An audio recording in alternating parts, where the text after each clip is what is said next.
नमस्कार सोलापूरकर, मी आत्ता आहे स्मृतिवन परिसरामध्ये जोळे सोलापुरातल्या आणि या ठिकाणी काही वेळापूर्वी गवताला आग लागली होती आणि ही आग विझवण्यासाठी या ठिकाणी अग्निशमन दलाचं पथक दाखल झालेलं आहे। ही आग वाढू नये याच्यासाठी खबरदारी म्हणून तिथं पाणी मारले जाते।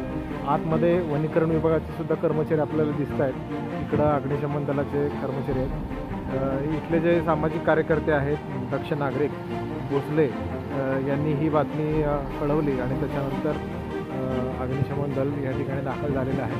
प्रत्येकानेच अशा पद्धतीनं दक्ष राहून अग्निशमन दलाला पोलिसांना कळवणं गरजेचं आहे, कारण ही आग जर वाढत गेली असती तर आतमधल्या झाडांना मोठी दुखापत म्हणण्यापेक्षा झाडं जळाली असती आणि नुकसान झालं असतं त्या जैविकतेचं। तर इथल्या नागरिकांनी दक्ष राहून ही आग आटोक्यात आणण्यासाठी प्रयत्न केले। आपण पाहतोय या ठिकाणी आग लागली होती, पुढंसुद्धा आग विझवणं गरजेचं आहे। पुढंसुद्धा या ठिकाणी धूर निघतोय, आग लागलेली आहे, पाहतोय आपण या ठिकाणी आगीचं धूर निघत आहे। थोडक्यात असं म्हणायला हरकत नाही।